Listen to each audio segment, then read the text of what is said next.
조여오는 검찰의 수사에도 더불어민주당 이재명 대표는 위축되지 않겠다는 의지를 강하게 나타냈습니다. 검찰 조사를 마친 다음 날부터 곧바로 이렇게 민생 행보를 재개했는데요. 검찰과 윤석열 정부를 향한 비판의 수위는 한층 더 끌어올렸습니다. 들어보시겠습니다. 왕을 뽑았습니까? 모습을 뽑았지요. 일꾼을 뽑았지요. 일 잘하라고 월급 주는 거 아닙니까, 여러분? 주어진 권한을 국민을 위해 써야지요. 주어진 권력을 국가 공동체를 위해서 공적으로 써야지요. 사적 복수에 공적 권한을 사용하면 이게 도덕이지 공무원입니까, 여러분? 사적 복수에 공적 권한을 사용하면 도둑 아니냐. 이 발언 왠지 어디서 들어본 듯한데요. 과거 검사 시절 윤석열 대통령의 이 발언을 떠올리게 합니다. 들어보시죠. 보복에 대한 얘기를 좀 하고 있거든요. 검사가 수사권 가지고 보복하면 그게 깡패지 그게 검사입니까? 복수의 공적 권한을 사용하면 도둑 아니냐. 수사권으로 보복하면 깡패지 그게 검사냐. 비슷한 라임 타세요. 이재명 대표의 발언이 윤석열 대통령을 겨냥한 발언이라는 해석이 나오는 겁니다. 이재명 대표는 대표 리스크를 당으로 가져왔다는 내부 비판의 목소리도 의식한 듯 엄혹한 환경 속에선 힘을 합쳐야 한다며 단일 대우의 필요성을 강조하기도 했습니다.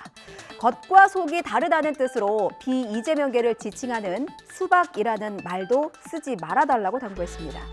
잠시 뒤 10시 반에는 신년 기자회견을 열 예정인데요. 어떤 발언이 나올지도 주목됩니다. 자, 더불어민주당 지도부는요, 이 대표에게 힘을 실으면서 사법 리스크 정면 돌파 의지를 다졌고요. 국민의힘에서는 무슨 독립투사인 줄 안다는 비아냥이 나왔습니다. 김승환 기자의 리포트 보시겠습니다. 당 지도부도 이번 수사가 윤석열 검찰공화국의 억지법리이자 사법농단이라며 연일 이 대표의 힘을 실었습니다. 불의한 정권이 마녀 사냥식 정치 소설을 아무리 자극적으로 쓴들 자신들의 무능과 치부를 덮을 수는 없습니다.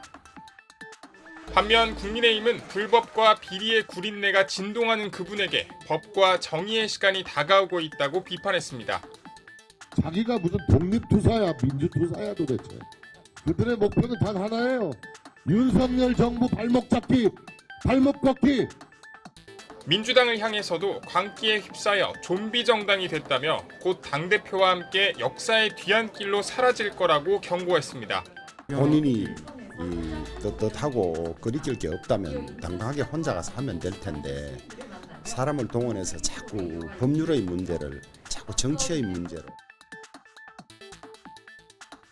국민의힘에서도 위축되지 않겠다는 의지를 밝힌 사람이 있습니다. 바로 나경원 전 의원인데요.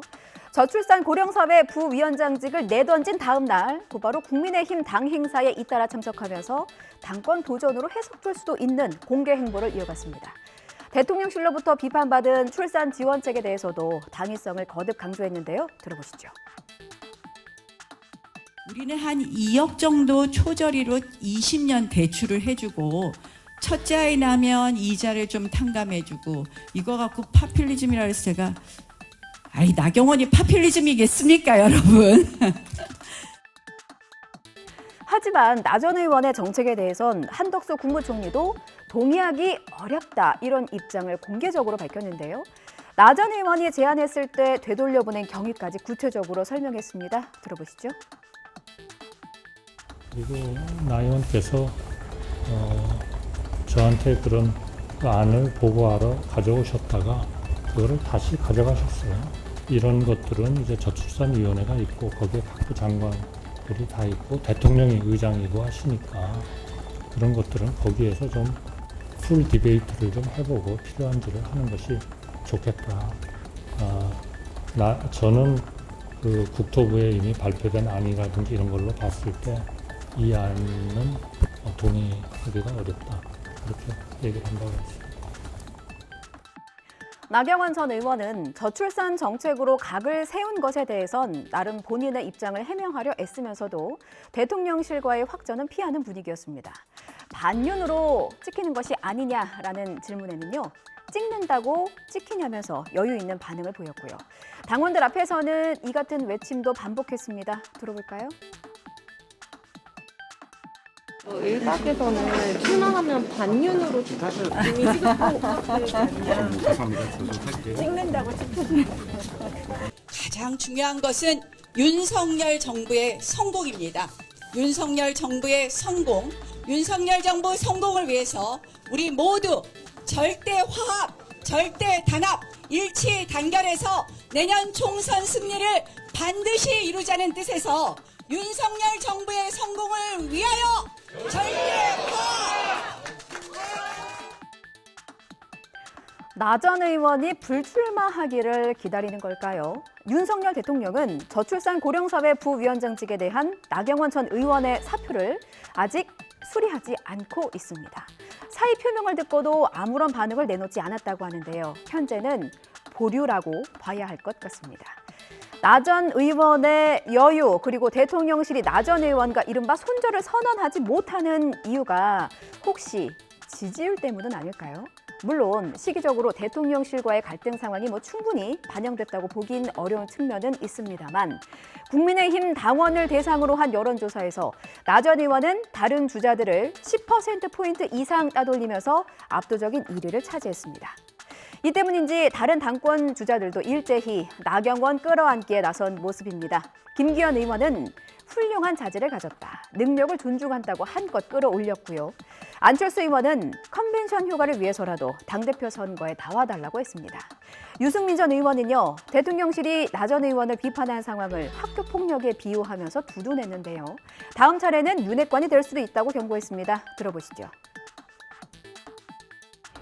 우리 나경원 대표는 참 훌륭한 자질을 가지고 계신 분이시고 그동안 책임 있는 정치인의 역할을 잘 해오셨기 때문에 앞으로 윤석열 정부의 성공과 그리고 대한민국 우리 당의 발전을 위해서 해야 될 역할을 잘 숙고하면서 판단할 것이라고 믿고요.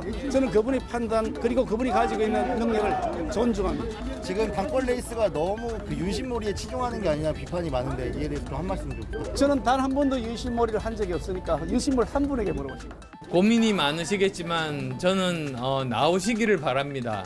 가능하면 많은 분들이 참여하게 되고 그리고 승패를 알 수 없게 되다 보면 아무래도 관심들을 많이 가지게 되고 누가 대표로 당선되더라도 우리 당의 컨벤션 효과 때문에 우리 당이 굉장히 많은 상승폭을 우리는 기록할 수 있을 거라고 생각합니다.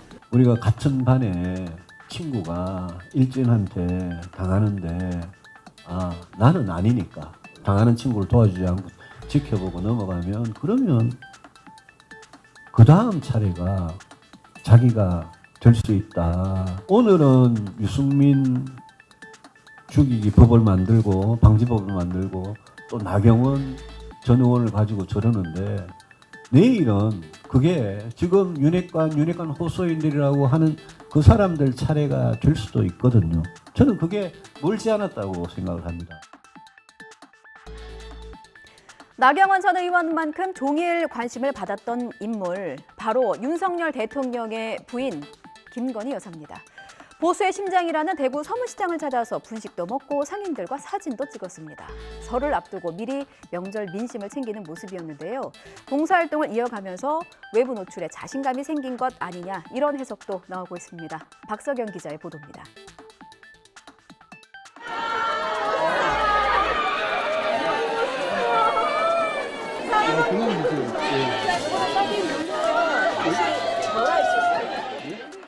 김 여사는 상인들과 덕담을 나누고 지역 상품권과 현금으로 물건과 음식을 샀습니다.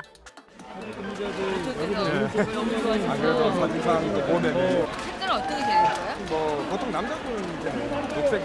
그럼 대통령께를 위해서 할까요? 취재진이 김 여사의 국내 단독 일정에 동행한 건 이번이 두 번째입니다. 고물가와 경기 악화로 어려움을 겪는 상인들을 격려하기 위한 자리라는 게 대통령실 설명입니다. 대구 서문시장을 선택한 이유에 대해서 대통령실 관계자는 YTN에 윤석열 대통령이 어려울 때마다 힘을 받았던 곳인 만큼 감사의 의미가 있다고 말했습니다. 윤 대통령님도 시장 오시면 귀 받고 가신다고 그럼요. 엄청 좋아하시고 그럼요. 시장 방문에 앞서 김 여사는 대구의 한 사회복지관을 찾아 대학생 봉사자들과 함께 어르신들에게 급식 봉사를 했습니다. 대통령실 관계자는 김 여사가 앞으로 전국을 돌며 봉사활동에 참여해 우리 사회의 나눔의 문화가 정착되도록 뒷받침할 계획이라고 전했습니다. 한때 은둔에 가까운 용산 생활을 했다면 지금은 점점 활동폭을 넓혀가는 모양새입니다.